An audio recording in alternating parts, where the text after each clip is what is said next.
Good morning, beautiful people. We are back. I hope that you are having a wonderful morning so far.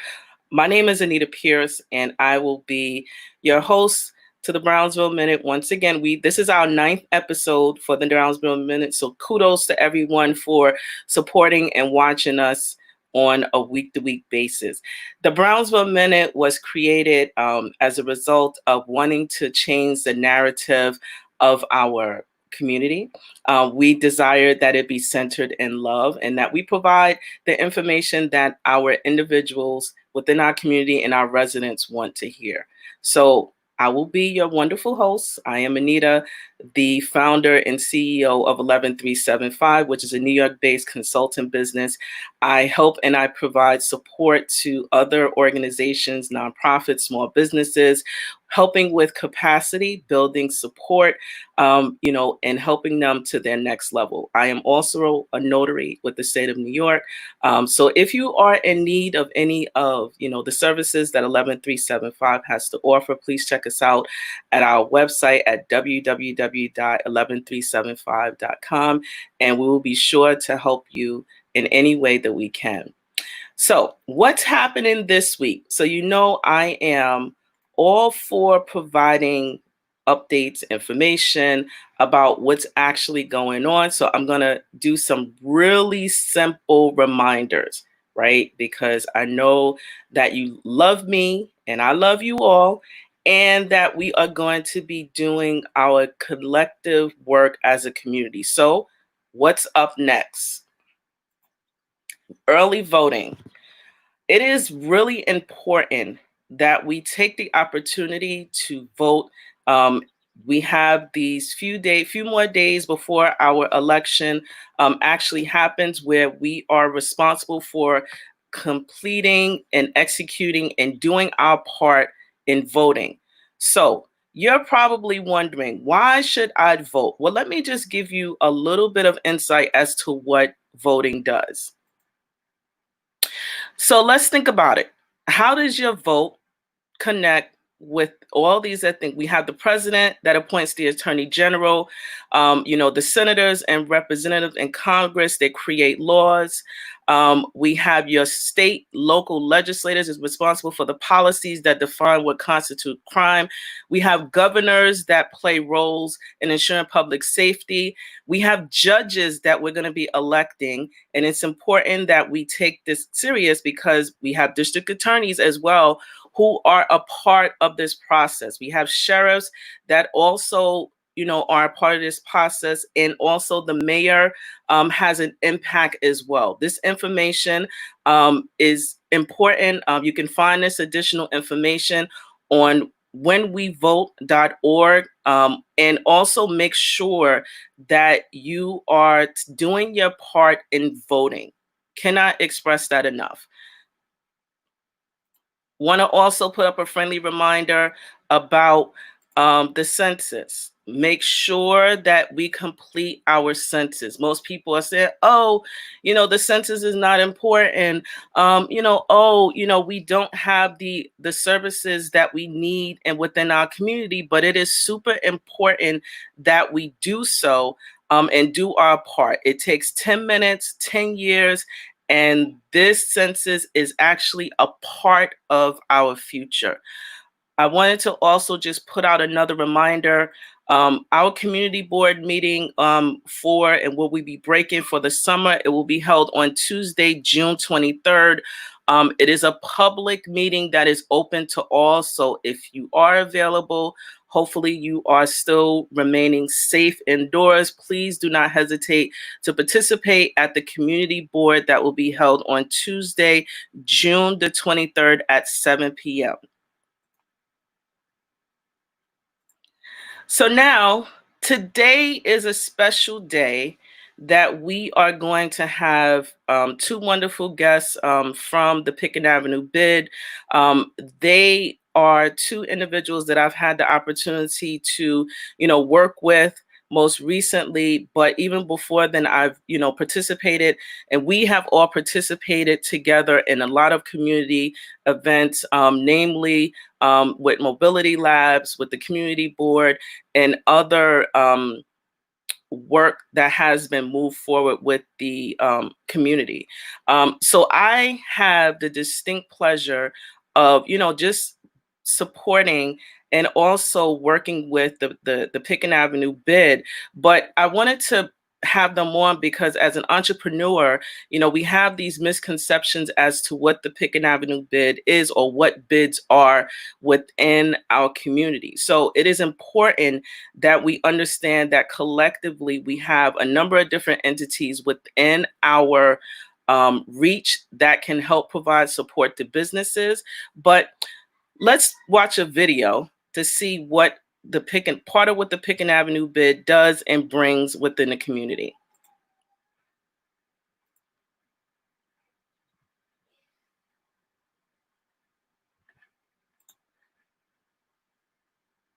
Welcome to Brownsville. Welcome to Brownsville. Welcome to Brownsville.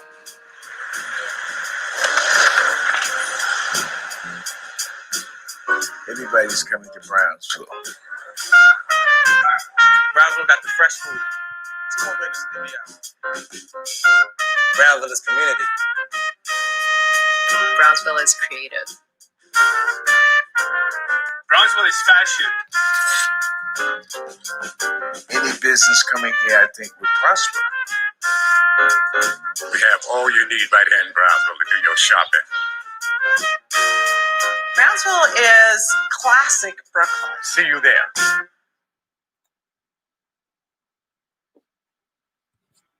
And we're back. So I have the distinct opportunity of welcoming Danny Murphy, who is the executive director of the Pitkin Avenue BID, and also Jesse Gericke, who's the project director of the Pitkin Avenue BID. So welcome, good morning, and welcome to the Brownsville Minute. Thank you for having us. Good morning. Yes, thanks for having us. So this is really amazing to have you both on because again, understanding the work that you do, I have, had the good fortune of having an opportunity to be able to support your organization with a virtual transition. So this was good for me to work with you and learn a little bit more about what your organization does. So, I just want to kick it off. Danny, would you mind just explaining and just talking about what the Pitkin Avenue BID does, how, merchants can be a part of it. Let's just jump right in and start on that topic. Well, we got a full hour, and that's good because the BID does a lot of things. But I'll start with how there's two levels of involvement with the BID. There's kind of membership. There's membership, and then there's the collaborative involvement that's much larger than the actual membership. To be a member of a BID, like you said, there are a lot of BIDs in the city, and we're all different in a lot of ways, but we're all the same in some very important ways. That we are legal entities created by the city council, in which a portion of a commercial district is levied a special tax assessment on top of their taxes, in which that money is to go back into services for that district itself. So ours is Pitkin Avenue, obviously, from Howard Avenue to Mother Gaston, and from Rockaway from Glenmore to Belmont. All the buildings within that area are within the Pitkin Avenue BID, and they are members by law of the BID. And all the merchants in all those buildings are also members of the BID. And all the residents who live in those buildings are members of the BID. So there are three tiers of members. There's the individuals or entities who own the building. There is the businesses themselves, and all of ours, just about, are small businesses. And then there are the residents who live on Pitkin Avenue. They're all members in standing on Pitkin Avenue. All they have to do is basically sign up their name and send it to us, and they're registered in perpetuity to the bid, or at least until they move somewhere else. Then there's so that's membership. It's kind of a very limited process. And then there's involvement, which is essentially the entirety of the Brownsville Ocean Hill. That's the community board. There are our fellow CBOs, and then there are the residents. We have two ways into the office. We have a small office with 2 ways in, and both of them, the doors are always open. So you can literally just knock on the door and walk in the bid, and give us your ideas, your complaints. Tell us which corner is dirty. Hopefully not everyone is, but and we'll address it immediately. And then there are the programs that we'll be talking about over the hour: the Advantage Card, the Storefront Improvement Card, our events, our promotional things, and our strategic partnerships with community organizations.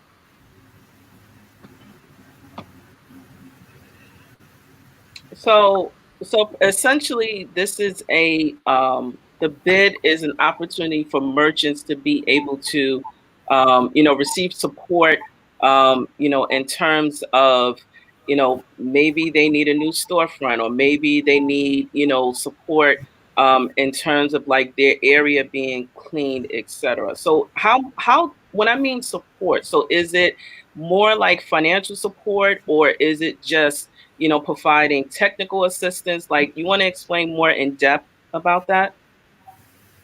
Well, so Jesse's our planning director, and he implements a great deal of these things and oversees a great deal of the programs. And he can explain in some detail. What I'll just say is, like, it's always, there's economics is always part of it. We need, money to basically to give technical assistance, whether it's help with your new storefront, or whether it's help getting yourself online as well as in place in your brick and mortar store, social media, things like that, or it's just promotion and events. But because we are a smaller bid, we have to make those bucks stretch. And we're a scrappy organization, we kind of take what we have and make it larger, and that's why we're a collaborative organization. But at the end of the day, yeah, it's keeping our small businesses in business and keeping them growing. They have a growth model as well. It isn't just corporations. So helping them grow as small businesses is certainly a large part of what we do. And Jesse, you wanted to add anything? Yeah, I think the one important distinction to make is a bid is funded by a special assessment, and all bids are, and but they're not necessarily all equal in the level of that assessment. So bids like ours, we need to also write for grants. I mean, all bids write for grants. We probably write a little more for grants because of that. And so some of the services we provide are sort of baseline core services, like sidewalk, supplementary sidewalk cleaning. That's going to be always there. That's going to be there year to year. As long as we can keep the costs in control. That's always going to be a baseline service. Things like the storefront improvement program, which we call the Pitkin Avenue Renaissance program, is a grant-funded initiative. It doesn't exist without grant funding. There's certain restrictions on what we can do with assessment money, that it needs to be clear to maybe some businesses and residents in Brownsville that it's not a matter of like being selective of who we're choosing on projects necessarily. It's that there's restrictions on what we can do when it comes to the Renaissance program based on what the grant will allow us to do. The assessment we can't do storefront improvements with that money. It's just our bylaws restrict that. So it's important to make those sort of distinctions. So it doesn't seem like we're being favorites of any particular programs or things like that. So it's important to also make that distinction, because not all bids have storefront improvement programs. We're actually one of the few of the 75 bids I think there are in the city now that offer it at all. because we can't use assessment funding, so we have to write for a grant through the state of New York to fund it. So I think it's just important to make those distinctions between special initiatives versus our sort of baseline services, which are more sanitation and marketing, support, community events, those sorts of things that we're pretty well known for at this point. So you started to talk about the one of the programs that you do have, which is the Renaissance, Pitkin Avenue Renaissance program. What are some of the other programs that you have that can help support some of the merchants that exist on the Pitkin Avenue? We have a program called the Pitkin Advantage, which is a program we launched last year with grant funding as well, but it now exists on its own. We funded that through a partnership with Small Business Services. And it's a program that basically it's a wallet-sized card. I should have had one in my pocket.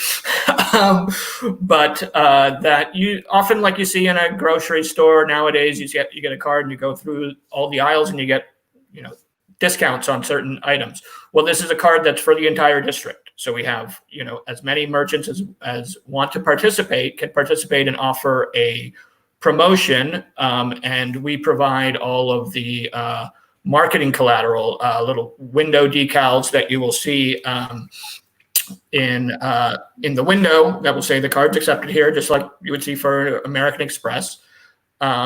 And it's an opportunity for businesses to promote maybe a certain deal they want to do, or some or a day of the week where they want to boost sales, maybe offer a discount on those days.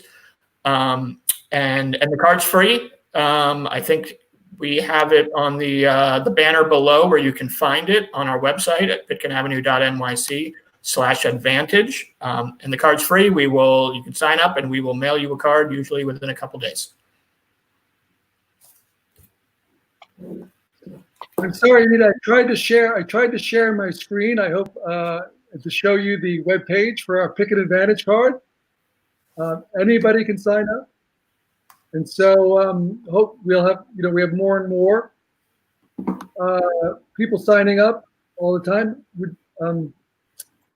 with both businesses and customers. So we're looking to grow that as well and help. That's how we help our businesses and our customers both. So it's a win-win. It's a win-win endeavor for us.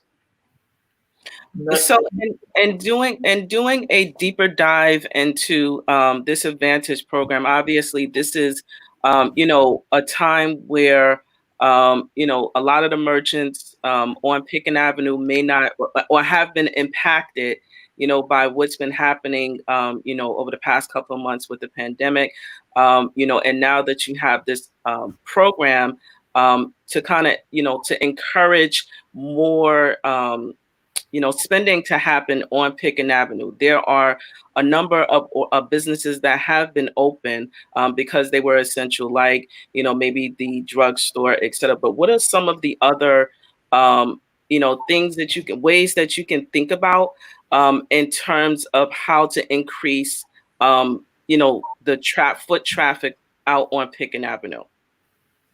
And that's for either one of you can answer that. You want to talk about, we can talk about maybe events next, Jess? I mean, we do, so part of the reason we do so many events during the year, obviously, we've been hamstrung for 3 months now, really hurting us because folks in Brownsville expect us to do these events now. The Easter parade, the street closings in June, which the city calls weekend walks, and we call our Pitkin Summer Plazas. These events essentially create a feeling of ownership of a downtown for Brownsville, and that they're open to the public. We have fun and games. They're free. They're educational, and they're active, and we have entertainment as well. So these kind of things create a sense of a center for Brownsville, and so that's part of what we do. And then that, in turn, keeps people coming to the Avenue, and getting our businesses involved in those is something we look to do, and kind of creating that conversation between the supply and demand side in our local economy is really important for us. So that's one thing we do. But they all kind of fit into the same thing. When we do, to add to what Jesse was speaking about when he spoke about the grant-funded storefront improvement program, this is building owners and business owners investing their own money in improvements to their property. That's very important. It comes at a cost to them. Our job is to convince them that it's worth it to take this cost, and we're helped out through this grant. So we are encouraging them and enticing them to put their own money into their own buildings and their own businesses, and to do it in a way in which we guide them by our information, which we get from customers about what they want to see and what kind of businesses they want to see. And then at the end of that process, when all is said and done, they get a partial reimbursement from the state. So it's kind of a buy-in situation for us. If people buy in, both customers and businesses, it's just a plus for downtowns, and that's how turnarounds happen.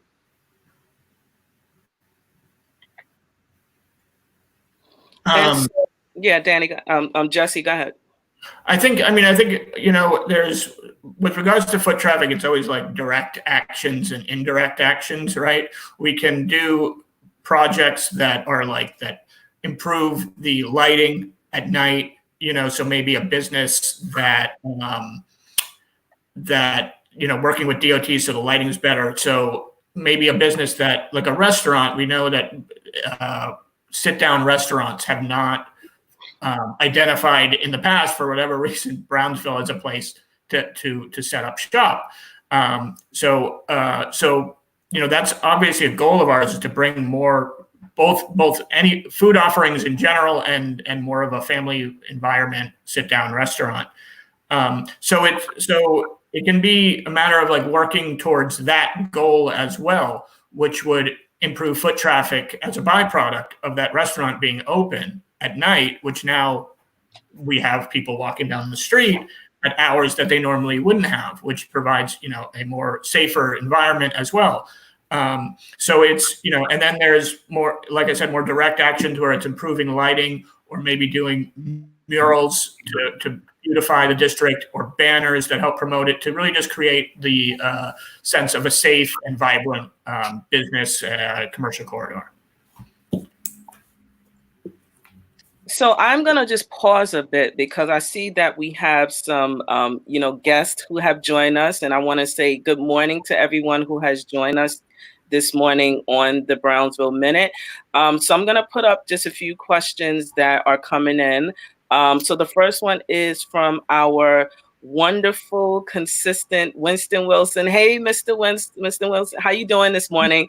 The question that he asks is, if you rent business space, can you participate, or do you have to first get consent from the property owner to change the facade? So maybe, I don't know who wants to take that question. Jesse's the man. With regards to our Renaissance program, it does, with regards to receive funding through the Renaissance program. Well, first you have to be within the bid. Unfortunately, we can't do projects outside the bid. The state won't fund those. So if you're within the bid, and we have money at that time, which given the time of the year, it fluctuates. It does require property owner consent. So we do fund businesses directly, but the property owner does have to sign off on that. The reason for that is the program requires a maintenance regulation that gets filed with the Department of Finance, which is actually a really important piece of this, because we don't want to fund like flipping of properties. We don't want this not disallows that, but it reduces the chances of that. So the answer is yes, you do need property owner consent, but it's not necessarily it's a hurdle, but it's not It's not an impossible obstacle for us. And it's also requires a lot of patience, both within the parameters of the project and the idea of you're opening a business, you're not crazy about the facade, one thing at a time. So I mean, if you're interested in opening a business, talk to us. If you have a business and you're interested in improving the storefront, talk to us. I mean, even if we can't immediately get you cash or get this process started for the Renaissance program, we can at least guide you and and get you started on the process. Jesse has blueprints on his wall of his office of actual blueprints that aren't even made anymore of a model block program from over 20 years ago. It happened to be between Rockaway and Chester, with some of the old businesses actually that were there on the blueprint. So that's how long we've been kind of looking at it. And I got it on my desk right now. As well, I have it sitting on my desk. So more, this is some work. This is what's currently being worked on right now. That's Handsome Boutique at 1628 Pitkin. That's a project. But what to expand on what Danny was saying. We can provide technical assistance as well. It's not always just the financing that's important. It's the knowledge of what's allowable on a business sign. The city was cracking down pretty heavily on awnings last year. Right or wrong, they were, and it was negatively, and business owners were being were given the bill on those violations, which they were in many cases, I think, didn't know that their signs were in violation. We can assist in that matter. So it's in providing to provide the assistance, the technical assistance to make sure that your sign is up to code, and it's also like a really nice design that we work directly with the contractors, with sign fabricators, with general contractors that do the facades. All of those contractors, they come through our office. They're not doing this work outside of the program and then coming back and invoicing the property owner who invoices us. It doesn't work like that. We're working very closely with them through the whole process. So thank you for answering that question. There are more questions. Actually, I'm going to skip over one. Mr. Wilson has a follow-up question about investing. So Danny, you made a comment about investing in themselves. Is it somewhat of a catch-22 with COVID-19 for some owners to first make the investment and then get partially reimbursed? Are there SBA loans that they can take out to fund the initial investment in themselves?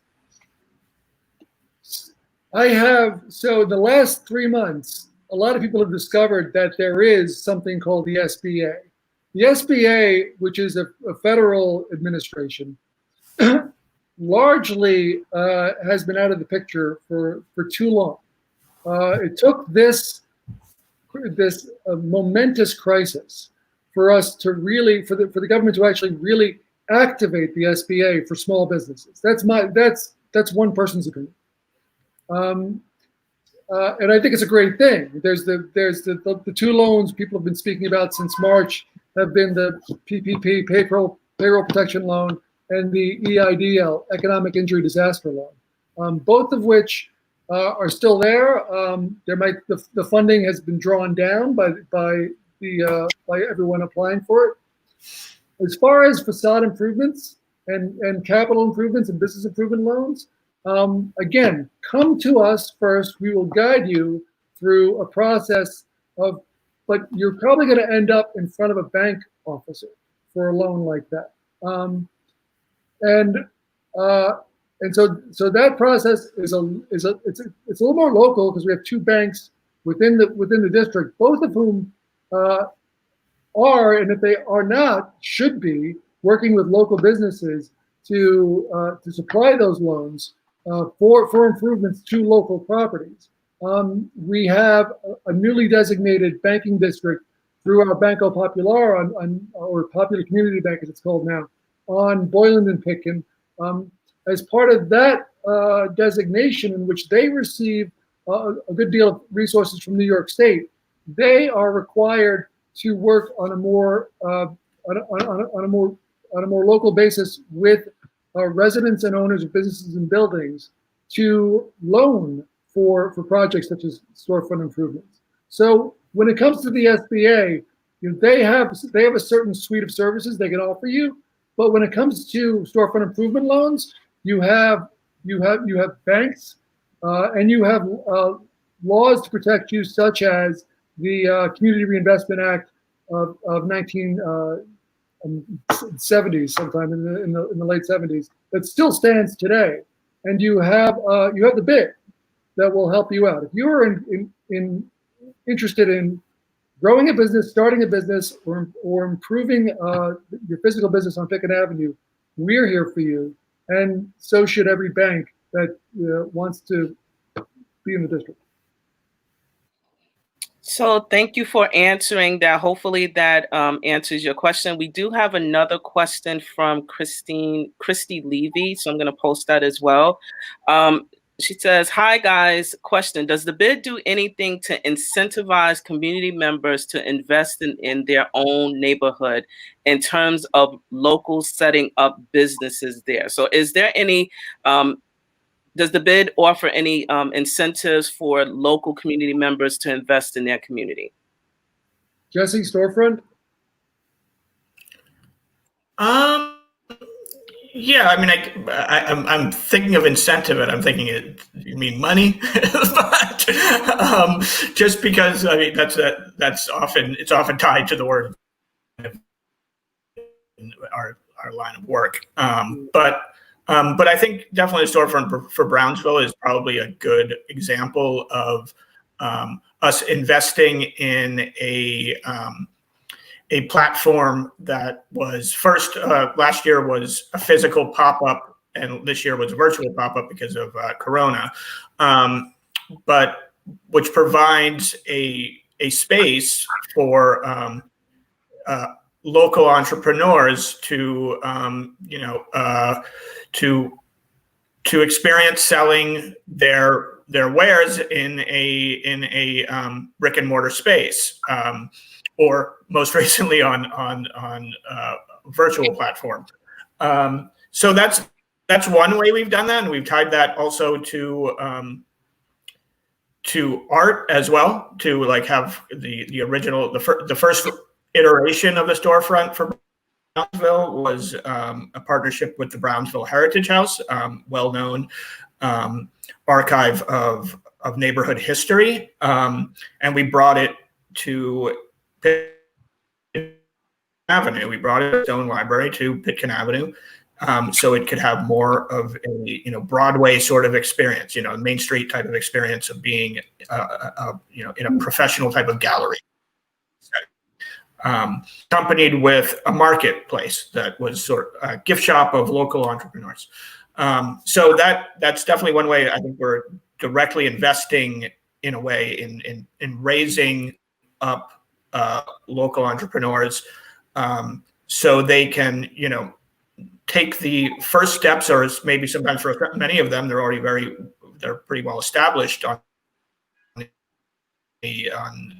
that. So they can take the steps to eventually having a brick and mortar space, because we definitely want to invest in more local ownership. That's obvious. Conversations in Brownsville, we're aware of it, one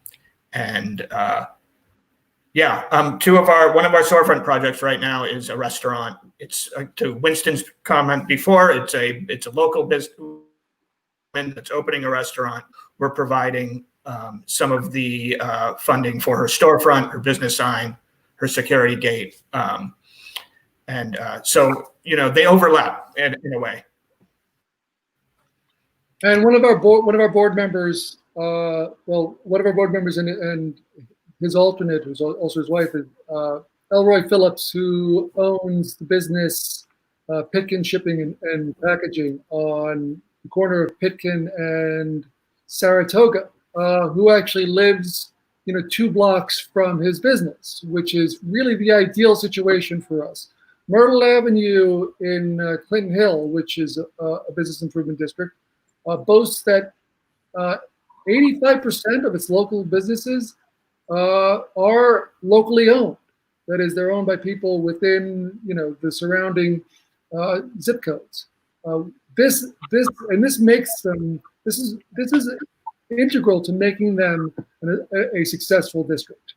If you live in the neighborhood, and you talk to your neighbors, and you're interested in making money, you know what this neighborhood wants, and you'll know what you want to provide. Both right now, and you know what's missing, which is really important. You know what's missing. What things that are missing, failures are called market inefficiencies in economic terms. You know the market inefficiencies of Pitkin Avenue if you live on Strauss Street between Blake and Dumont, or if you live on Herkimer Street, in the corner of Boylan. You know what you're not getting on Pitkin Avenue, and if you're a business-minded person with a plan and an idea, you can say, well, what if we provided them? Because I know I'm not the only person who's missing this. That's the kind of those are the kind of things we look for in people who want to start small businesses in Pitkin Avenue. We do everything we can because that ultimately is going to improve the district more than anything else. So essentially, you're saying that if someone has a business idea, to your point, and just expanding on it, that the Pitkin Avenue BID will help to provide technical assistance. Technical assistance meaning you'll help with the application, you'll help to provide, not actually fund the project, but to help to direct them into finding the resources to help. Is that what you're stating? Yes. Yeah. So corporations have lobbyists. Corporations have lobbyists in Albany and in Washington, and on 250 Broadway. CEOs have cell phones with a congressman or a U.S. senator, in the contact list. Their cell phone numbers. Small businesses on Pitkin Avenue have us. We have to advocate for them to get them the resources that they need, whether it's through government or the financial system, or any other aspect of society that one needs to help your business grow. Everybody needs help growing a business, whether it's a Fortune 500 company or whether it's a guy who owns a corner deli. We're here for the corner deli. That's what we do. And if they're very successful, someday they'll have a C-suite, in a skyscraper and a corporate lobbyist. But right now they have us. So that's what we do. We help with getting them the resources they need to grow their business and keep their businesses on Pitkin Avenue. Okay, great. Or start their business on Pitkin Avenue. Great. So, and I mean, often that's directing them to the right. We're not experts in all components of running a business necessarily, but we try to be. But there was a question earlier about SBA loans. We were, when those loans first were made available, the Paycheck Protection Program and the Economic Injury Disaster Loan were made available. We were, putting out email blasts to our entire constituency to let them know we would assist with those applications. Just like we help with a storefront improvement, where we help with an application for that, we can help with that. We are a small team, so with a district with about 200 storefronts, we also can direct people towards maybe a consultant that could have even a little bit higher level of expertise when it came to something like that, those loans, which were very confusing for so many people. So we made that, we also help in that way. Danny will remember the name. We had a consultant firm that we partnered with called Dream big, think small. Well, no, that's not it. But small, think big. there it is.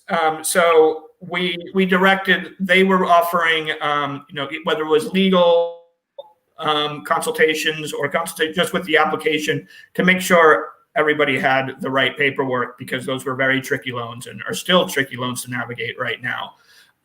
We want to make it as efficient as possible. We don't want to muddy up the communication lines with giving them false information. So with that, it was better to give it to some folks that were a little more experienced with that, because like Danny said, the SBA, a lot of people forgot they even existed until 3 months ago. So we were all kind of like, can you apply? I think you can. The nonprofits can. Apparently not. So it was a learning curve for us at the same time sometimes. So. I will say in 2012, I believe, the regional administrator for the SBA came, did a tour of Pitkin Avenue, and had some great ideas. But that was under another presidency, so we'll talk about that.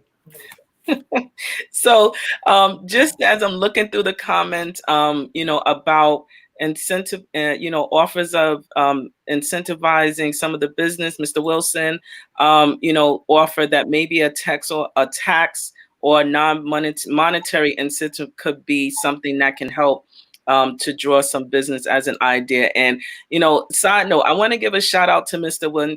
Winston Wilson. He is my accountant, keeps me in order when I listen. So he is a very well experienced tax professional. So, shout out to the support that he gives to the Brownsville Minute every week. So thank you, Mr. Wilson. Does Mr. Wilson have an office somewhere? Maybe we can find a location for him on Pitkin Avenue. That was something that you probably have to talk to him offline about. So I will definitely make sure that you all connect. But he's very supportive, very knowledgeable about taxes. So I use him as my go-to. But as I'm scrolling through, there's another question from Hi, Miss Charles. She was a participant. She's the founder and CEO of the Talent Foundation, and also, she's the CEO and founder of the Talent Foundation, but also was a participant at the Storefront for Brownsville, the virtual organization. So she has a question: are there cost-effective spaces available for nonprofits organizations to utilize currently on Pitkin Avenue? Yes. Depends on the nonprofit. Depends on needs. It always depends on needs. And the space they need, and perhaps if they want to be on the first floor or on the second floor. These are all the practical questions you need to ask, right? There's upper floor deals to be had. If you walk down Pitkin Avenue in the last 10 years, you've seen that, and that's part of, again, some of our renovations are aimed at activating those upper floors that don't have residential built in. There's some available space right now above Rainbow Social Daycare that I bet a negotiation could be had there. So there's upper floors are the low-hanging fruit. Of course, they don't have the same exposure, but if it's a nonprofit, depending on what their needs are, if they're not requiring a lot of walk-in foot traffic like a store, traditional retail requires, certainly there's, some will need some upgrades, but that's what we're here for. And if we can fund it, we will. But yeah, I would say definitely in upper floors. Ground floors, it's a little more competitive, but even some of those, I think, as well, nonprofits have come to us before. So I do. Go ahead, Danny. So the thing about also, if you're a not-for-profit, why a second or an upper floor would make sense for you is, Pitkin Avenue is a 100-year-old historic retail district. It has always been that way, and retail districts work traditionally that way, where you're you're going in, people window shopping and things like that. If you're a not-for-profit, you don't necessarily need to draw people in through your windows. You just need to be locally accessible. So that's why the upper floors make a lot of sense. It also feeds into what we do with the storefront improvement program, where if you're clearing up a facade, and then one by one cleaning up an entire block, the entire space becomes more open to the person walking by, and you can see the second floor office of the Talent Foundation through the second floor windows, where last year there were cinder blocks or plywood or a 30-foot sign for the store downstairs. And just as a follow-up out of curiosity, what is the average rent? Is it like really affordable? Because oftentimes when small businesses are thinking about renting or leasing a space, is it like what they would pay in normal rent to rent an apartment or a mortgage on a home? Is it like really reasonable? So I think that's a question that oftentimes we don't know, and we're kind of hesitant in order to open up a storefront, a business, because we're not really informed about what the average cost would be to rent a space. Well, there's asking, and then there's the reality. Mm-hmm. Like, don't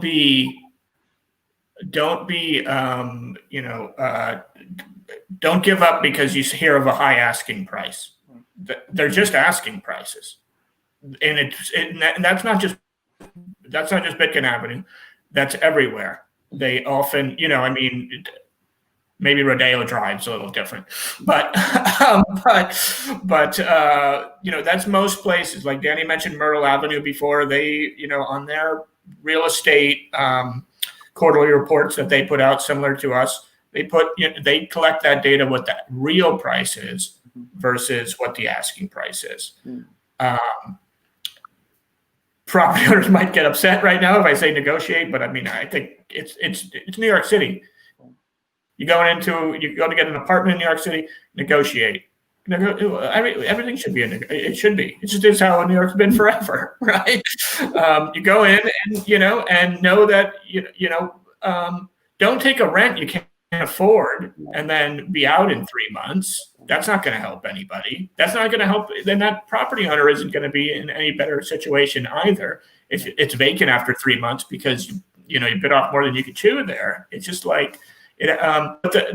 As far as the price goes, it's actually, we have a pretty, it's a big range. It can get, it really depends on the location.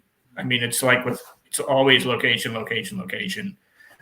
So there are, the intersections of Pitkin and Rockaway has just such amazing foot traffic with the bus stops and 2 bus lines intersecting there. It's the center, of activity in Brownsville, really. So those are going to be higher, but you can go, just 2 blocks down. And I think really location can also be overrated. If you've looked at some of the most successful restaurants and businesses in New York City in the last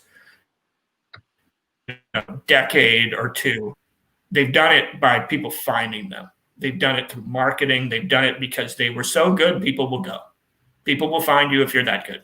I'm of that opinion. They will, take an extra bus. They will walk an extra block if they need to. If you're good, if you've got a good product, people will go the extra block. I know I will. I think most people would. If go another block to get fresh fruits and vegetables, of course, right? So those deals can be had on those. Those are like the diamonds in the rough. Like those can be had, and you can create the next great location, right, or the next great block. That's how that happens. It's when a couple of businesses have really good ideas and they set up shop somewhere, and now the foot traffic suddenly is a little better in a spot where you wouldn't expect it to be before.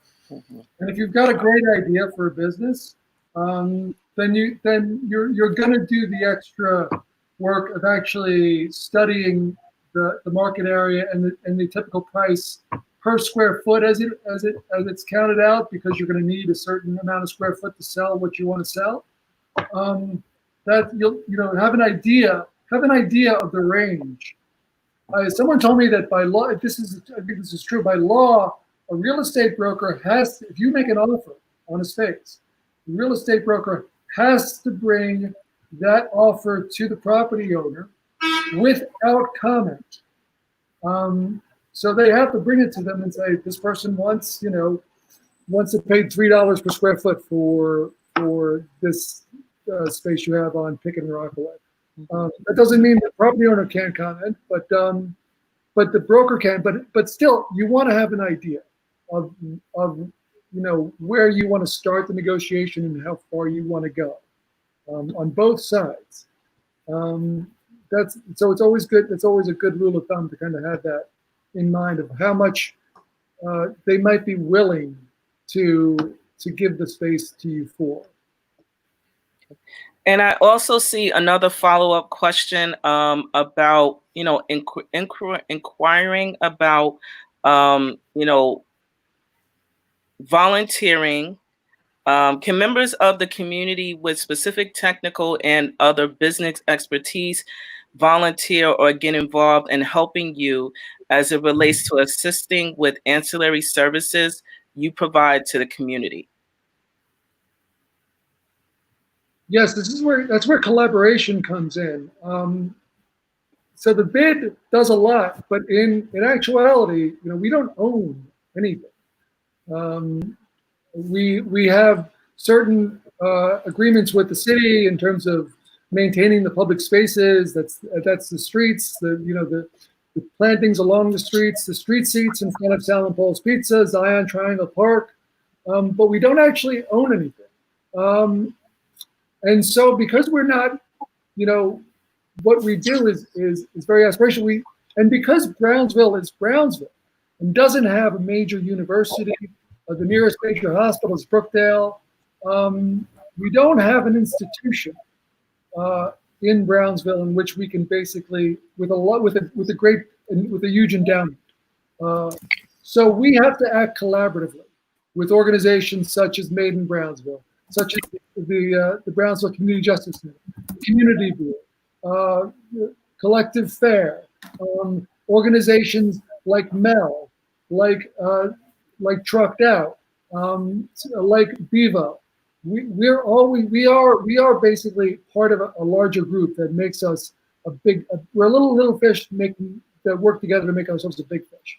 And so that goes down to the individual level. If you want to offer tax services for folks or financial advice for folks, reach out to us, and then we can create something with our partners in which we actually create an event or a program in which you can get financial advice for starting a business. So the short answer is yes, absolutely. Give us a call. But that's kind of the answer. Sure.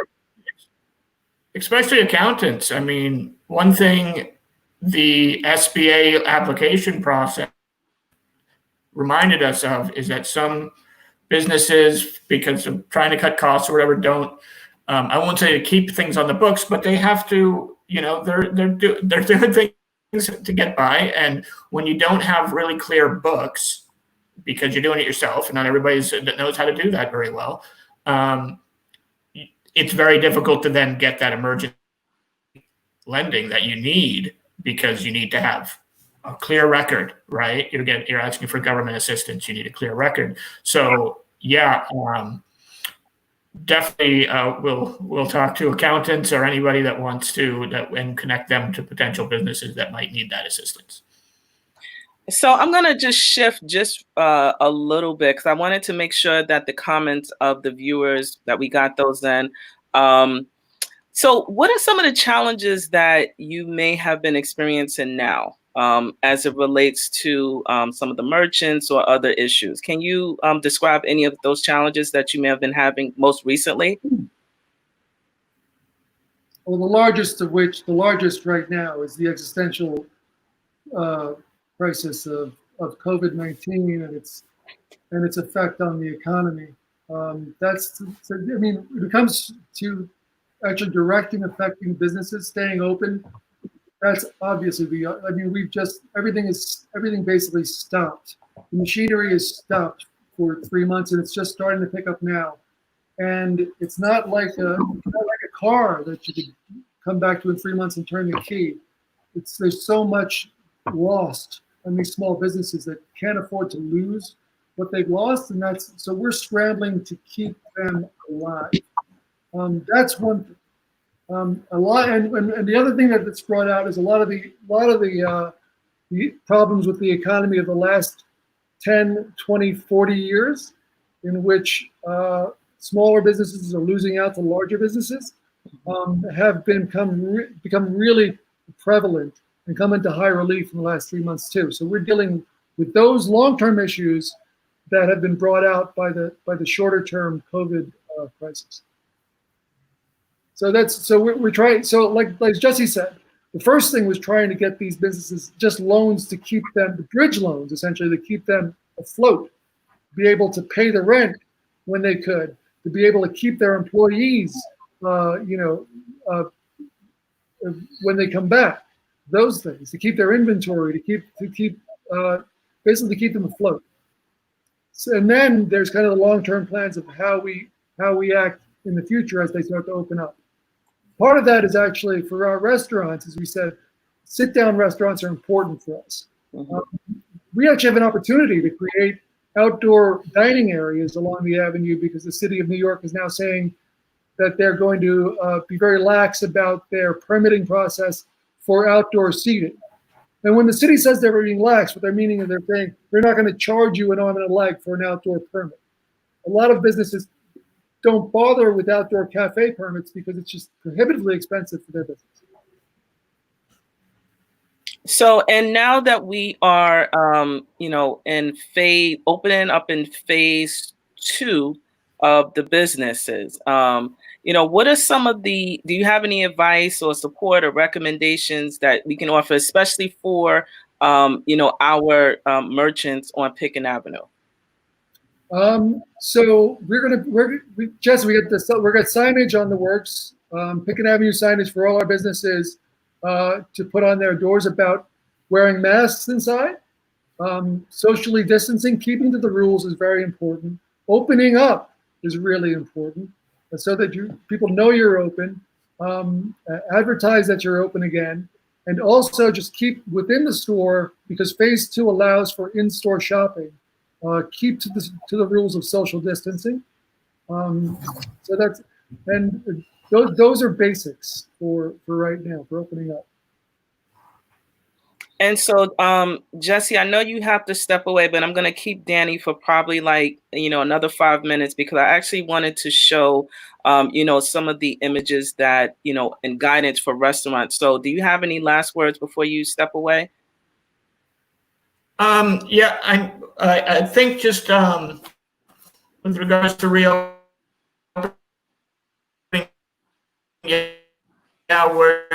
it's here to assist businesses adjust to that new normal.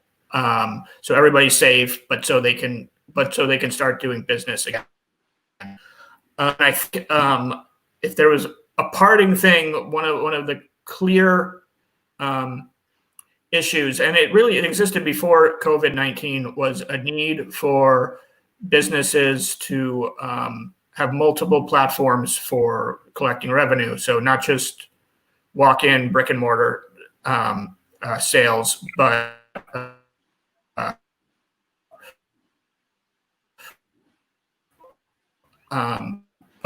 also e-commerce. And of the big storm, the best had that in place already. And the ones that we know want to, whether they sometimes they have restrictions on some of from their distributors of ours. So a lot of them, are realizing that's not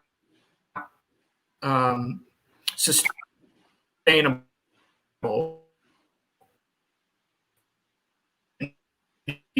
They need to have a more dynamic business strategy. So we're hoping that. Thank you so much for hosting this. It's been great. No, we definitely appreciate you. And Danny, I'm going to keep you probably for like another 5 minutes because, there are some more, just wanted to just flush out really what phase 2 looks like. So Jesse, thank you so much for joining the Brownsville Minute. And I look forward to working with you again. But Danny, you stick around. Jesse, I'll see you again soon. Okay. All right. Take care. You too. So Danny, I know that in going into phase 2, I'm going to put up an image about, some guidelines and recommendations about, what the potential outdoor restaurants can look like. Can you elaborate on what this vision could look like for the businesses? This is a rendering that came out from the DOT just this week about what open streets could look like. Now, if you'll see, the parking lane has seating in it. If you own a restaurant on Pitkin Avenue, do not put tables out in the parking lane just yet. Talk to us first in DOT. We need to make sure that is a safe space for seating before we put tables and chairs into the parking lane. Obviously, we do have a street seats on Pitkin Avenue in front of Sal and Paul's Pizza at 1686 Pitkin, just west of Rockaway Avenue. But that was part of a longer process of getting that installed and fabricated. But what you can do is start to put seating out just in front of your store with some caveats about leaving 8 feet for people walking by. Obviously, you can't put street seats out in bus stops and fire hydrants, but it's a great opportunity for a lot of restaurants whose customers would probably like to stay there, but maybe don't want to eat inside in the summer. Maybe they want to sit on the street and do what they do in Paris, which is just look at people, and that's kind of what they do. My wife is French, so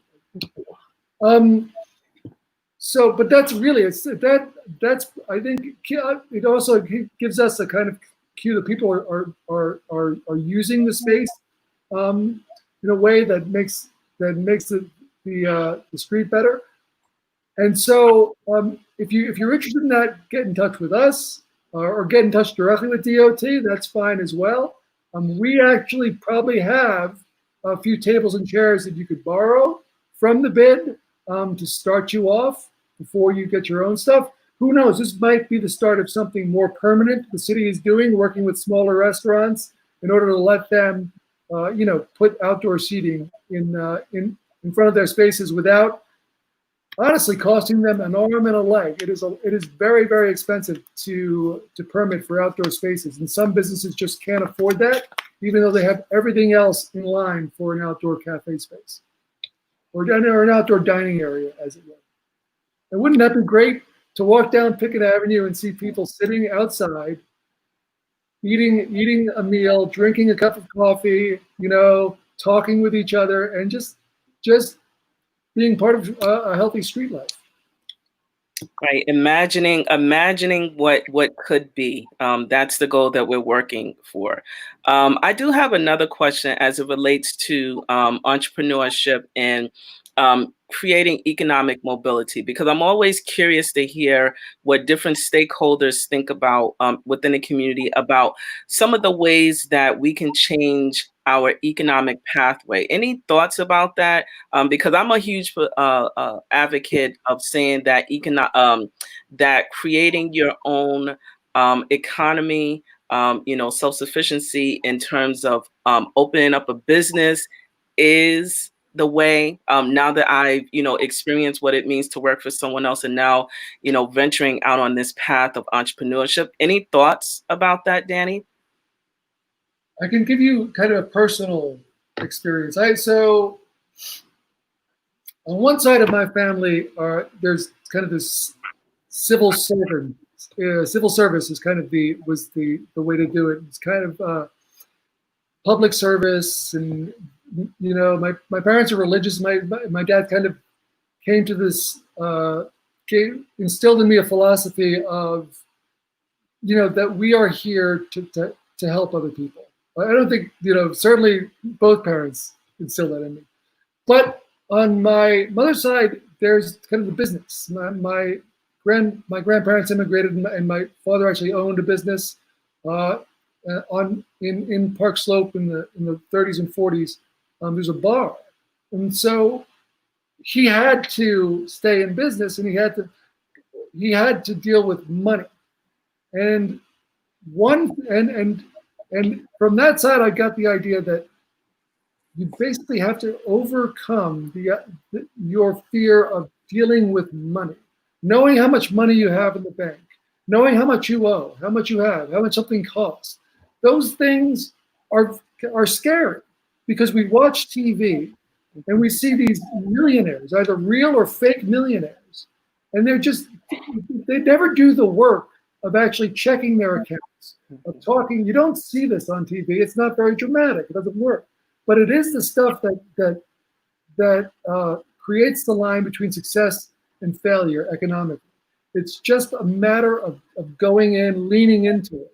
I think the takeaway for this is, if you're a small business, an entrepreneur, if you really want to succeed, you don't think about becoming a trillionaire or a billionaire. Think about where you're going to be next year, and how much and what it's going to take. And once you start on that path, you really start to find your own strengths. And I think that's the advice I would give. Find out how much it's going to take, how much you've got, and what you're worth. You're worth a lot more than you think you are. That's my personal experience. And on that note, Danny, I want to say, any final words? I know that I asked that question because I'm out of my curiosity.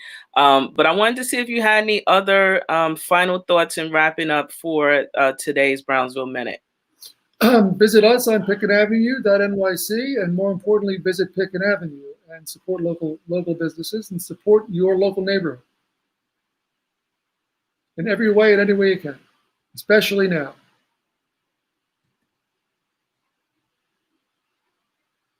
All right, and so you heard it there first. Pitkin Avenue will be opening up in phase 2, beginning on Monday. And also wanted to make sure that we just get out and vote. I know, Danny, you mentioned that the Pitkin Avenue BID will be helping individuals to register to vote for our November election, because this time has passed to support for the June 23rd elections. But definitely going forward, consider the Pitkin Avenue BID as a place where you can do, help to start up your business, but also consider doing some civic engagement as well. We're all in this together. So if there's anything that, we can do together, please consider supporting the efforts of the Pitkin Avenue BID. They have been doing tremendous work within the community of Ocean Hill, Brownsville, Brooklyn. I remember Pitkin Avenue being my spot to go to, and looking forward to it continuing to be that way. So Danny, I thank you so much. I look forward to. It's been an honor and a pleasure. Yeah, just really looking forward to working with you on other projects. And I am going to say so long. I'm going to give you a virtual kiss. Don't tell your wife, but don't get me in trouble. All right. Thank you, Danny. Take care. Bye-bye. Bye-bye. So I am just going to do a little bit of wrap up, because you know that I find it really important just to make sure that we are doing some really fundamental things to help, with our local community residents as well, in addition to our small businesses. But I'm all about making sure that we have these little reminders. One, make sure that you take an opportunity to vote in early voting. You have the opportunities, the sites are open.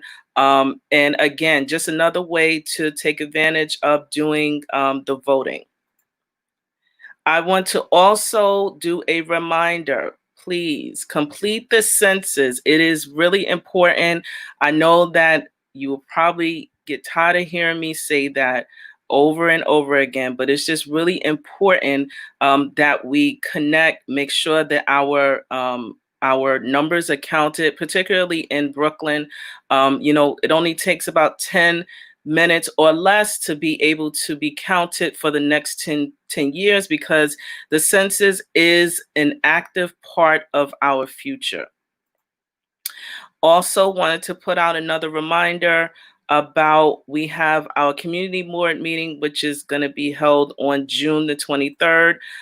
So if you and should be still functioning at a virtual level, even though things are opening back up, there's another opportunity for you to be involved civically.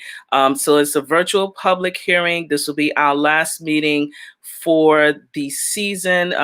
The community board does take a break for the summer. So this is an opportunity for you to become engaged one way. And also wanted to put up just another community event that's happening. This is something that's happening with the Brooklyn Perinatal Network. They have workshops every Thursday from 1 to 2:30 p.m. Please check them out. It's an opportunity for us to stay healthy, get our mind right, and stay in order. There is a call for collaborations there's a new community website that is being built in collaboration with Central Brooklyn Economic Development Corporation, Made in Brownsville, BCJC, the Community Board 16, and Jobs First. This is something that has been a labor of love, for this particular group and other local collaborators. But there is content that is needed to contribute to the Brownsville Knows community website. So if you are a small business and you're looking to expand or brand your content, we definitely need individuals to contribute. Please be sure to check out and also email for opportunities for collaboration, and also to add to this website at info@brownsvillebk.org. And we'll be more than happy to help to facilitate and to have you be a part of this community website. So in wrapping up for today, I just wanted to emphasize, our importance of being civically engaged in all ways. We still are having the protest.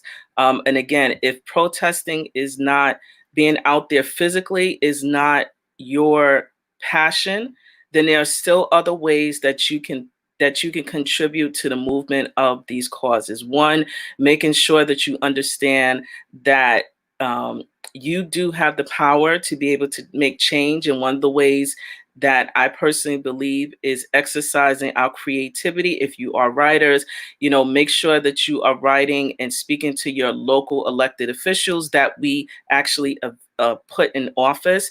The other way that I can think of is, just thinking about our own building and influencing our personal economy, which includes buying and supporting local small businesses. Today, we talked to the Pitkin Avenue BID.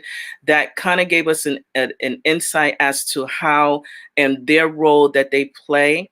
BIDs are important, just as community boards are important, just as you are important.